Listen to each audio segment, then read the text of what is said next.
Assalamualaikum warahmatullahi wabarakatuh. Alhamdulillahi rabbil alamin wa bihi nasta'in ala umuri dunya waddin. Wassalatu wassalamu ala rasulillahil amin wa ala alihi wa sahbihi ajma'in. Subhanaka la ilma lana illa ma 'allamtana innaka antal alimul hakim. Rabbi shrah li sadri wa yassir li amri wahlul 'uqdatam min lisani yafqahu qawli. Wala hawla wala quwwata illa billahil aliyyil azim. Muslimin dan muslimat mudah-mudahan dirahmati lagi dikasihi oleh Allah Azza wa Jalla. Yang pertama dan selama-lamanya, marilah sama-sama kita merafa'kan setinggi-tinggi rasa syukur kita ke hadrat Allah Azza wa Jalla, kerana dengan limpah nikmat serta kurnia yang telah diberikan kepada kita oleh Allah selama ini, untuk kita terus berada dalam ketaatan sepanjang hayat kita dalam kita mengabdikan diri kepada Allah Azza wa Jalla. Kita menyambung perbahasan hadis kita, iaitu kita masuk pada hadis yang ketiga dalam 50 hadis menceritakan dunia akhir zaman.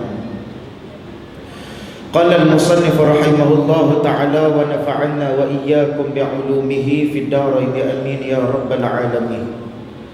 Memegang agama itu seperti memegang bara api. Dia masuk pada hari ini satu bab yang disebutkan sebagai kita beragama ini, dia suruh kita pegang sungguh-sungguh.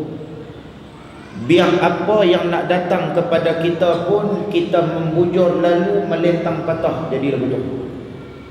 Sebab selagi mana kita berada pada landasan agama, maka tak akan ada manusia yang akan redha kepada kita tadi. Tuan-tuan start motor mai ke masjid ni, bukan semua orang suka. Tuan-tuan duk mai duduk mai dengar kuliah asar hari ni pun bukan semua orang suka.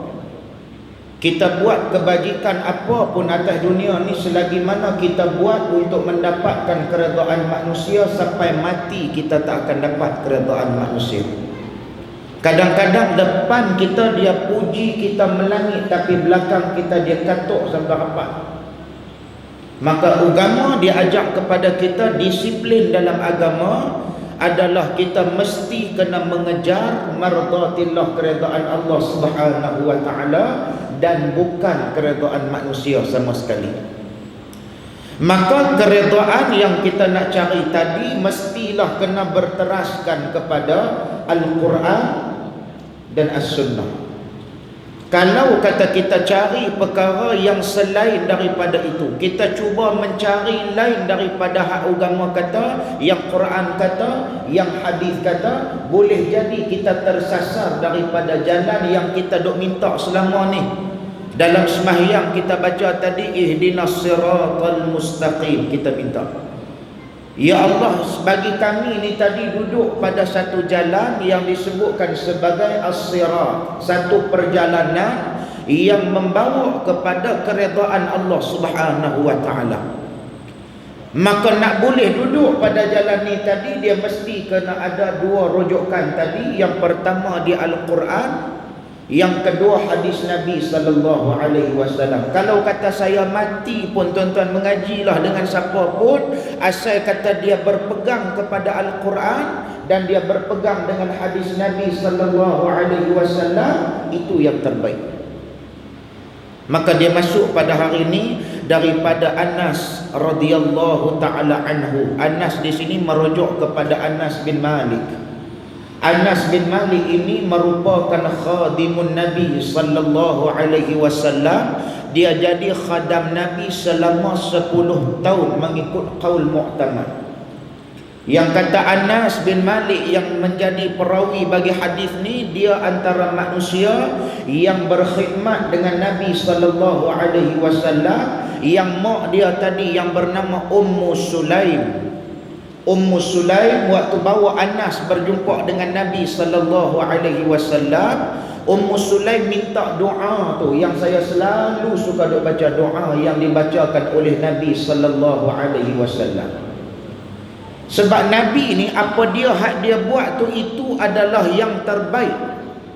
Tidak ada yang terbaik daripada apa yang diajarkan oleh Nabi sallallahu alaihi wasallam. Sebab ada seorang sahabat yang dia seringkali berjumpa dengan Nabi sallallahu alaihi wasallam. Hari mula dia mai jumpa dengan Nabi, dia kata kepada Nabi, ya Rasulullah, ayyud du'ai afdal ya Rasulullah, doa yang macam mana yang sangat-sangat afdal ya Rasulullah? Maka kata Nabi sallallahu alaihi wasallam, sal rabbak, minta kepada Tuhan kamu, pohon kepada Tuhan kamu al-afwa wal afiyata fid dunya wal akhirah, minta supaya diberikan keampunan kepada kamu dan diberikan kesihatan tubuh badan yang baik kepada kamu di dunia dan juga di akhirat, diberikan ketaatan kita kepada Allah Subhanahu wa taala tadi. Maka bila kata sihat baru boleh berbuat taat kepada Allah. Kalau kata sakit agak jadi satu masyaqqah untuk kita nak berterusan dalam kita nak mengabdikan diri kepada Allah. Walau ketaatan ini sehingga kita berada nyawa ke gara-gara, barulah putus kita punya taklif kita tadi. Maka nak digambarkan kepada kita yang Nabi bagi tahu hari mula ni, Nabi kata apa? Mintalah kepada Tuhan kamu yang pertama keampunan. Pasal apa tuan-tuan? Pasal kita ni semua banyak dosa di sisi Allah Subhanahu wa taala. Nah, tuan-tuan kira sikit dosa ni. Pasal tuan-tuan mai duk mai dengar. Saya ni hak duk cakap banyak ni. Saya bercakap daripada kuliah subuh tadi sampai ke kuliah duha, lepas tu khutbah Jumaat, tadi sebelum mai kat tuan-tuan tadi Jabatan Alam Sekitar, ni akan mai kat tuan-tuan, saat lagi malam pula lebih tahir. Sehari duk ada 5 kali bercakap, banyak dosa lah yang duk ada. Bila sebut kata dosa tu tadi, hak kita sedar dengan yang kita tak sedar. Sebab tu kalau kata kita tengok pada hari ni, kita kalau kata kita dah jadi siapa pun, kita jangan anggap diri kita yang terbaik. Kita kena anggap atas daripada kita ada yang lebih baik. Barulah kita senantiasa perelokkan akhlak, barulah kita senantiasa perelokkan kita punya ibadah, dan kita senantiasa perkuatkan akidah kita di sisi Allah Azza wa Jalla. Sebab tu Nabi sallallahu alaihi wasallam, benda yang sahabat ni mai tanya kepada dia, dia suruh minta dua ni dulu. Minta supaya diberikan kesihatan, minta supaya diberikan keampunan daripada Allah Subhanahu wa taala. Dua ni cukup. Tiba-tiba sahabat ni macam kita lah, tak puas hati ni. Orang habaq satu dia tak puas hati, dia nak hak lain. Macam kita lah. Cuba kalau kata ustaz tu dia duk main mengajar bab hadis, bab Quran, tak berapa ramai. Tapi kalau kata sekali dia main buka, main tung ulak tahun depan tu, oh silap-silap masjid tak ada siapa, orang nanti pergi tengok ceramah ulak. Tuan-tuan biasa tengok dah ceramah ulak, cukupnya tak guna. Ceramah ulak tuan-tuan biasa tengok, saya biasa kena tipu lah. Pasal tu kita boleh bercakap dengan ikhlas hati ni. Dia nanti kata kat kita ni masa tu di satu tempat lah, tak mau sebut lah di mana kan, tapi ceramah ulak. Dia bomel kotak ulak ni berkotak-kotak. Lepas pada tu dia duk habaq apa kat kita, gaya kita nak genjak pi, dia kata tuan-tuan, kita nanti tunjuk mai dalam ni nanti duk ada badan dia ulak. Kepala dia kepala boya, ekor dia pula ekor singa. Kita je nak fikir macam mana ni aku duk tunggu ni. Kita duk tunggu tu nak tengok hak yang tu. Gaya dia nak berkeluar sekali lagi, dia buat lagu menatang tu tak mau keluar, dia kata ni tak apa tuan-tuan, kita jual yang ni dulu. Duk jual hak tu. Last kali daripada pukul 11 saya tunggu sampai ke pukul 1 dekat nak masuk Lahore dah. Dia kata apa? Tuan-tuan, natang ni pun tak mau keluar, lain kali kita nanti main. Cukup tak guna. Hak paling tak guna sekali siapa? Hak kawan yang pergi dengar tu dah. Dah tahu dah cerita tu muhung, duk dengar buat apa? Kan saya lepas pada tu tak pergi dengar dah cerita-cerita ni. Kita ni jenis kenal dulu ni. Kan? Sebab itulah bila sebut kata benda hak orang duk bawa main ni, kalau kata hak betul, dia tak mau nak dengar. Dia rajin duk pergi dengar benda-benda hak serabut kepala tu. Yang kadang-kadang benda tu sendiri pun tak tahu asas tu daripada mana. Macam mana yang kita sebutkan apa nama ni tentang riwayat yang orang duk sebut Sayyidina Ali karramallahu wajhah tu. Nah, sebab bila sebut kata karramallahu wajhah itu adalah balasan puak-puak Sunni terhadap fitnah yang dilemparkan oleh puak-puak Syiah, contoh dia puak-puak Khawarij yang depa kata qabbahullah wajhah. Depa kata kepada Sayyidina Ali, semoga Allah Taala burukkan muka hang, semoga Allah Taala hodohkan muka kamu. Maka Sunni ambil jalan tengah dengan mengiktiraf bahawasanya apa dia, semoga Allah Taala muliakan muka Sayyidina Ali. Kita nak lawan, ada yang kata tu sawadullah wajhah, semoga Allah Taala hitamkan wajah kamu. Sebab Syiah pun bukan kata semua ikut Sayyidina Ali. Ini kita kena mengaji balik sejarah Syiah. Ada yang mula-mula mereka ikut, lepas tu mereka tentang pula Sayyidina Ali. Nak cerita tu pakai pukul 6 tak habis lah, kan? Tapi yang paling penting dia, kok orang tanya dengan kita, jangan duk pergi jawab kata Sayyidina Ali ni pasal dia tak pernah tengok kemaluan dia sendiri, kan? Yang tu tidak ada nas sandaran daripada mana-mana huraian para ulama. Sebab kalau kata kita ambil balik dalam Islam, antara yang dituntut kepada kita ni supaya apa dia? Supaya kita ni tadi istihdad, supaya kita mencuci bahagian hari-hari kita tu tadi, dengan kita mencukur. Bayangkan kalau kata Sayyidina Ali dia guna pisau istihdad tadi, dia tak pernah tengok lagu mana, takkan nak languk kat atas tangan duk cukur pun. Tengok-tengok air hilang ni.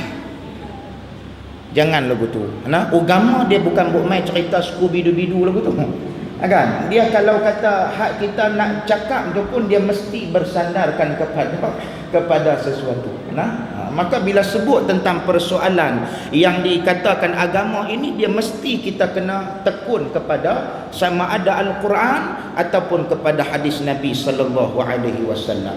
Maka mengikut daripada jumhur ulama para sarjana, daripada sudut ulama tarikh tentang kedudukan Sayyidina Anas ni, dia hidup dengan Nabi sallallahu alaihi wasallam berapa lama? Ada sebahagian pendapat yang kata waktu Nabi sampai di bumi Madinah, Anas bin Malik berusia 10 tahun. Satu lagi riwayat mengatakan bahawasanya Sayyidina Ali, Sayyidina Anas bin Malik pada waktu tu berusia 13 tahun. Sebab tu waktu kewafatan Nabi sallallahu alaihi wasallam orang khilaf, Anas ni umur dia 23 ke ataupun 20 pada waktu tu. Tetapi yang sepakat para ulama, memang dia berkhidmat dengan Nabi sallallahu alaihi wasallam selama 10 tahun. Baik. Maka bila kata Ummu Sulaim, dia bawa Anas berjumpa dengan Nabi sallallahu alaihi wasallam, apa yang dibaca oleh Nabi sallallahu alaihi wasallam? Nabi baca satu doa, yang doa tu kita boleh amalkan pada hari ini sebab dia maksud daripada Nabi sallallahu alaihi wasallam. Apa dia? Allahumma akthir malahu. Ya Allah, perbanyakkanlah harta budak ni ya Allah. Nabi minta supaya jadi kaya. Sebab tu siapa yang tolak kekayaan ni, maknanya dia bukan daripada juzuk yang disebutkan mengikut jalan Nabi sallallahu alaihi wasallam. Kaya itu tak salah, sahabat Nabi berapa ramai yang kaya, tetapi kekayaan mereka tidak melalaikan mereka. Sebab tu dalam Quran kata, ya ayyuhalladzina amanu la tulhikum amwalukum wala auladukum an zikrillah. Maknanya kaya tu tak salah, sebab harta ni kurniaan Allah kepada kita. Kekayaan ini satu kenikmatan yang Allah Ta'ala beri kepada kita. Tuan-tuan ada welfare, pakailah. Siapa suruh kita hidup dalam keadaan miskin ni? Dia kena faham antara makna perkataan zuhud dengan hidup dalam keadaan selekeh. Sebab ada orang masuk dalam Ramadan dan jadi selekeh, sebab dia tak memahami konsep yang dibawa oleh Nabi sallallahu alaihi wasallam. Maka daripada sudut harta itu sendiri tak menjadi kesalahan pun. Tuan-tuan nak ada motor Ducati ke apa benda, timbang kati ke, tuan-tuan punya suka. Yang paling penting dia, motor tu tadi, kereta tu tadi, rumah tu tadi, meningkatkan lagi ketakwaan kita di sisi Allah Subhanahu wa ta'ala. Makna jangan sampai benda tu melalaikan kita. Duk ada motor tu, duk gelut nak cari duit, nak bayar dia bulan-bulan, sampai semayang pun tidak, sampai puasa pun entah ke mana, sampai duit halal duit haram pun dah tak kenal, maka inilah yang dilaknat di dalam agama dan amat-amat dimurkai oleh Allah Subhanahu wa taala. Tetapi selagi mana kekayaan kita punya, kekayaan kita ada, kita generate balik benda tu balik kepada jalan Allah, itu adalah sebaik-baik manusia yang dihidup di atas muka bumi Allah Subhanahu wa taala. Maka Anas bin Malik orang yang kaya. Kemudian kata Nabi sallallahu alaihi wasallam, Nabi doa juga kepada Anas bin Malik wa waladahu, dan ramaikan zuriat keturunan Anas bin Malik. Nabi minta supaya diramaikan zuriat keturunan Sayyiduna Anas bin Malik.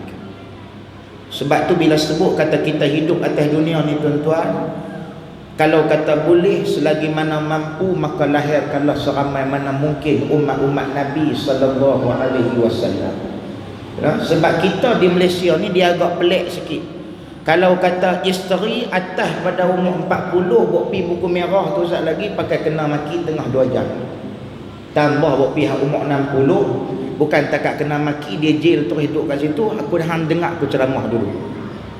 Kita ni pelik sikit. Dia tak perasan ke Tok Lebay tu duk cokong duk ada ni, kan?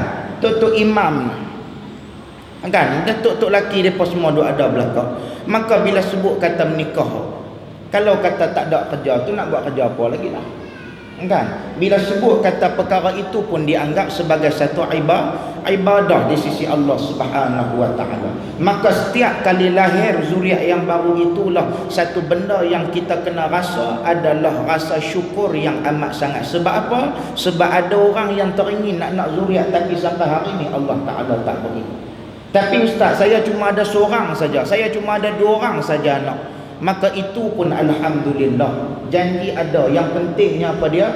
Kita bentuk mereka tadi. Kalau kata anak kita sikit ke, anak kita ramai ke, bentuk mereka supaya menjadi hamba kepada Allah Subhanahu wa taala. Antara orang yang menjadi hamba kepada Allah ni apa dia?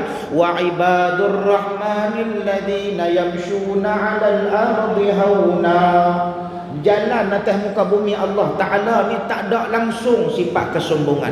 Tuan-tuan boleh didik benda tu kepada zuriat keturunan kita, itulah petanda barakah Allah Ta'ala turun kepada diri kita. Kalau kata ada 10 orang pun 10 tekpik, jenuh penin lah juga. Hak nak tadah tangan nak baca doa dekat kita ni tak ada langsung ni. Kalau kata kita duk hidup pun dia tak bangun semayang, takkanlah kita mati esok dia nak bangkit semayang pun. Takkan kita duk hidup dia tak pernah baca doa kat kita pun tiba-tiba mati baru nak baca ni. Maka sebab tu anak yang ramai tak menjadi kesalahan, kaya tidak menjadi kesalahan. Tetapi macam mana kita nak bawa anak kita, nak bawa kekayaan kita tadi untuk berjumpa dengan Allah Subhanahu wa taala. Dan Nabi kunci doa itu dengan apa? Dah Nabi minta semua tu benda dunia belaka tu, retak dunia. Kemudiannya Nabi minta lagi anak pinak untuk dunia. Tapi Nabi kunci dengan kalam yang terakhir. Apa dia kata Nabi? Wa barik lahu fiha. Nabi minta supaya diberkati apa yang Allah Ta'ala beri kepada Anas bin Malik. Inilah yang kita tengok doa Nabi ni tuan-tuan. Allahu Akbar. Doa Nabi dia sangat-sangat pendek, ringkas, padat. Itu doa Nabi. Kita pula mau kalau kata baca doa Allahu Akbar, tambah-tambah doa apa nama? Doa tahlil, doa selamat. Lagi mana dia tak sampai 2 jam, lagi itulah tak berhenti. Makmum ni daripada tadah tangan betul. Semangat ni nak tadah tangan ni. Last sekali lama sangat buh lah sikit. Last sekali lenguh tak berhenti juga hamba Allah ni pun dia buh tu kata apa hang nak bagi pun bagi, tak bagi pun sudah Tuhan. Aku tak larat dah, panjang sangat doa ni. Sebab doa kita ni dia heavy, dia groovy. Itu doa kita. Dia tak macam doa baginda Nabi sallallahu alaihi wasallam. Tu saya kata tu balik terai, ubah balik ikut Nabi sallallahu alaihi wasallam. Baik. Ya'ti 'alan nasi zamanun, kata Nabi sallallahu alaihi wasallam, as-sabiru fihim 'ala dinihi kal qabidi 'ala al-jamri. atau kama qala Nabi sallallahu alaihi wasallam, hadis sahih riwayat daripada Imam Tirmizi. Baik, dia kata bahawasanya akan sampai ya'ti 'alan nasi zamanun, akan tiba kepada umat aku, akan tiba satu masa nanti, kata Nabi sallallahu alaihi wa alihi wasallam, yang mana orang yang sabar. Sabar jenis lagu mana ni? Yakni dia sabat pada jalan agama Allah Subhanahu wa taala. Dia berpegang teguh dengan syariat Allah Subhanahu wa taala. Kita kena ingat syariat ini diberi untuk mendisiplinkan kita, untuk melihat dalam kalangan ramai jutaan manusia yang ada ni tadi, berapa ramai manusia yang boleh melakukan liyabluwakum ayyukum ahsanu amala, amal yang paling saleh. Sebab kita hari ni yang kita berkumpul dalam masjid ni pada hari ni semuanya ada perbezaan. Perbezaan kita daripada sudut apa? Amal kita, keredaan Allah pada diri kita. Beza. Nah, sebab itulah saya rasa apabila kita yang jadi umat Nabi sallallahu alaihi wasallam ni kena jadi yang pertama ni, siapa dia? Orang yang sabar. Dalam Quran pun banyak ayat, antaranya fasabrun jamil, cantiknya orang yang sabar ni. Sebab apa? Sebab bila sebut kata sabar itu tadi, dia menjadikan diri dia tadi makin bertakwa kepada Allah Subhanahu wa taala. Sebab ibadah puasa ini pun natijah daripada puasa ini tidak lain dan tidak bukan la'allakum tattaqun. Macam mana nak melakukan pembentukan nilai takwa tadi kalau kata kesabaran tidak ada? Macam kita pada hari ni lah, ada orang jenis tak ada sabar langsung ni. Oh, cerita dia kira panas sungguh telinga ni. Bulan-bulan Ramadan ni tambah-tambah makan tak boleh, minum tak boleh, dia duk kira nak naik angin saja. Lampu trafik light lambat pun dia maki ke lampu, buta perut semua. Bila nak berjalan bagi cepat pun tak tahu, maki dekat lampu apa dapat. Dia kira Ramadan ni bulan maki dia. Bulan maki dia. Pasal apa? Pasal dia duk berasa tak puas hati. Pasal Ramadan tak boleh bentuk diri dia tadi. Maka sebab itulah kalau kata kita lihat Nabi sallallahu alaihi wa alihi wasallam, dia pesan sungguh-sungguh kepada kita agar kita ni umat yang ada dalam zaman kita pada hari ini tolong berpegang dengan agama ini seperti mana kita menggenggam bara api. Dia kata bahawasanya orang yang memegang bara api ni tadi, dia maksudnya dia berpegang teguh dan bersungguh-sungguh dengan agama. Kita hari ni kita celek biji mata, tak ada kerja lain yang kita nak kena fikir, aku ni mendapat tak lagi keredaan Allah Subhanahu wa taala. Kita semayang lama dah tuan-tuan. Kita semayang barangkali tuan-tuan mungkin lebih lama daripada saya. Ada yang kurang daripada saya. Macam saya ni baru semayang ni. Kira kalau kata nak banding dengan tuan-tuan, tuan-tuan lebih hebat amalan berbanding saya lagi. Tapi amalan yang kita buat ni, adakah amalan ini benar-benar mendapatkan keredaan Allah Subhanahu wa taala, ataupun amal yang kita buat sekadar mewujudkan kesombongan pada diri?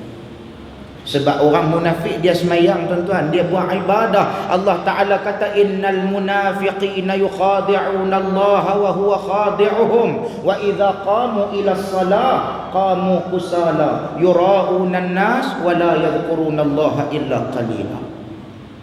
Allah Ta'ala kata benda ni dulu. Allah Ta'ala kata orang munafik ni, kata Allah, yukhadi'una Allah wa huwa khadi'uhum. Depa ni bila kata buat ibadah, depa memang buat ibadah, tapi hakikat depa nak cuba tipu Allah.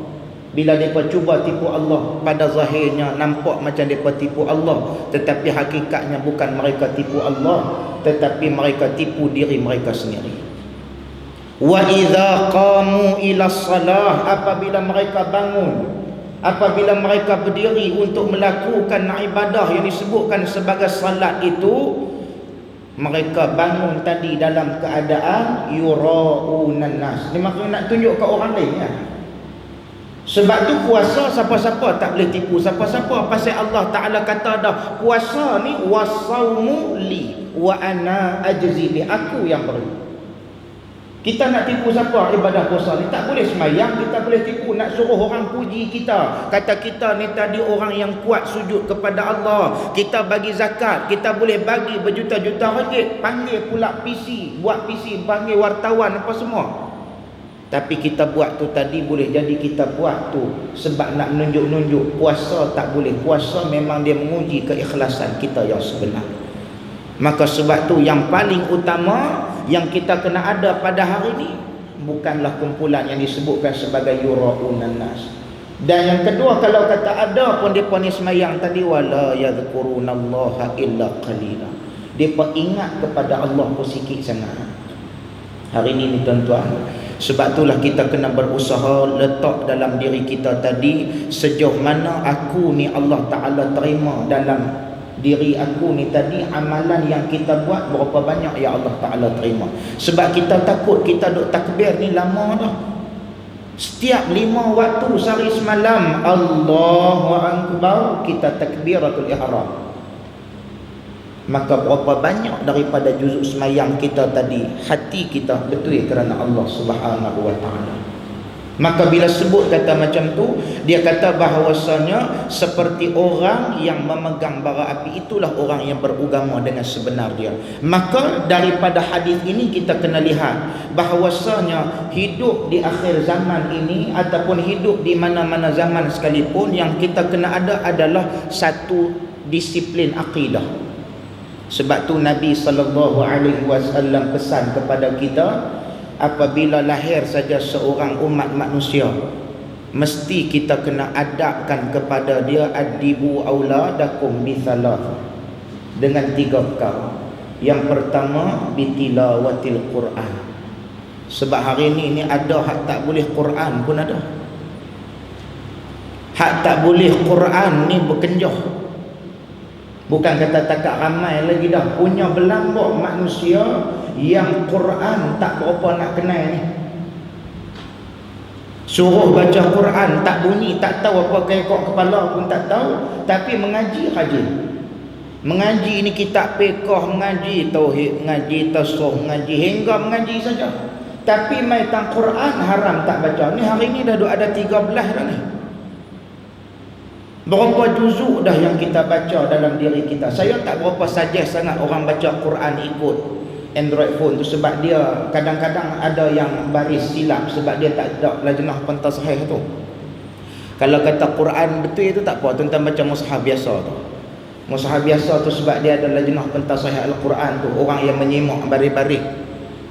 Tapi kalau kata baca Android tu, saya biasa jumpa satu ayat, wal qalami wa ma yasturun. Dia tulis kat situ wal qalimi wa ma yasturun. Hak orang yang tak tahu dia baca jugalah wal qalimi wa ma yasturun.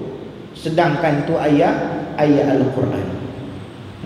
Maka sebab tu kalau kata nak baca mushaf biasa tu. Boleh ada Quran tu ke dalam handphone tu tak ada masalah, tapi sekurang-kurangnya kita menguasai sungguh dah Quran tak apa.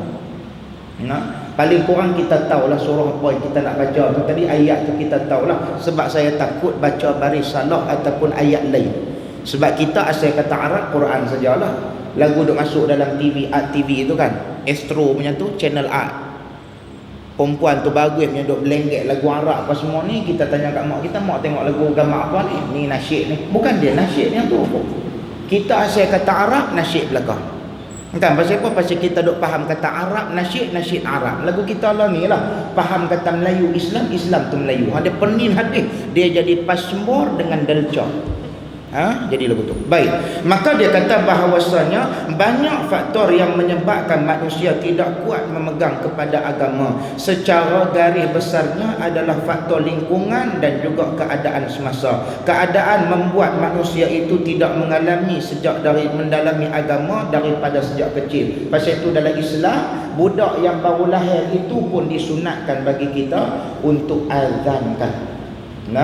Maka bagi dia dengar benda-benda yang baik, bagi dia dengar dengan Al-Quran. Waktu dia nak tidur tu buka Quran ke, pasal dia kena bagi faham dengan Al-Quran. Yang kedua, bima'rifatil halal wal haram. Dah anak kita tu dah meningkat besar dah sikit, kata Nabi, lepas daripada bitilawatil Quran, pastikan dalam diri mereka tadi ada bi ma'rifatil halal wal haram, bagi kenal benda yang halal, benda yang haram. Yang ketiga, bi hubbi nabiyyikum, bagi kenal dengan nabi kami. Maka tiga perkara ni kalau kata kita tengok adalah hadis riwayat daripada Tabrani, kalau kata kita renung balik, dia benda ni yang dikatakan sebagai pembentukan nilai insan ni.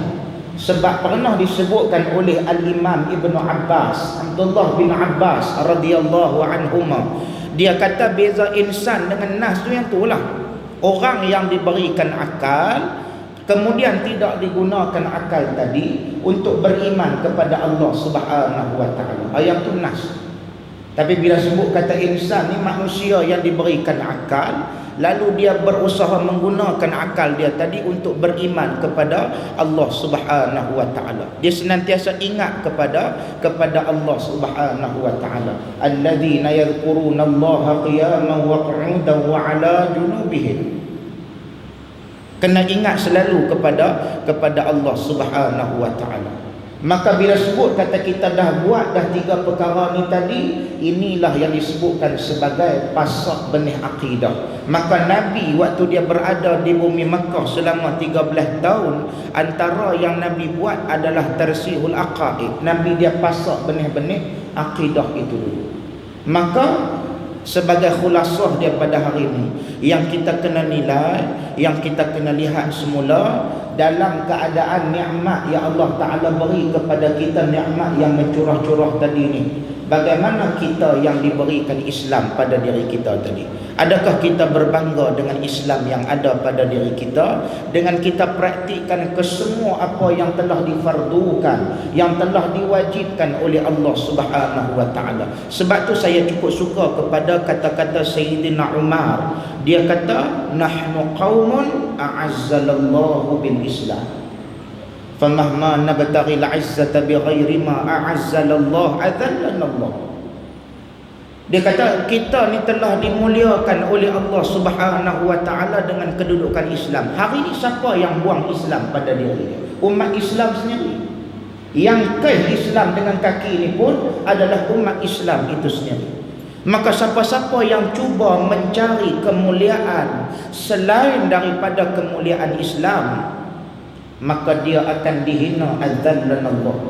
Dia mesti dihina, dia mesti dikeji, dia mesti dikutuk oleh Allah Azza wa Jalla.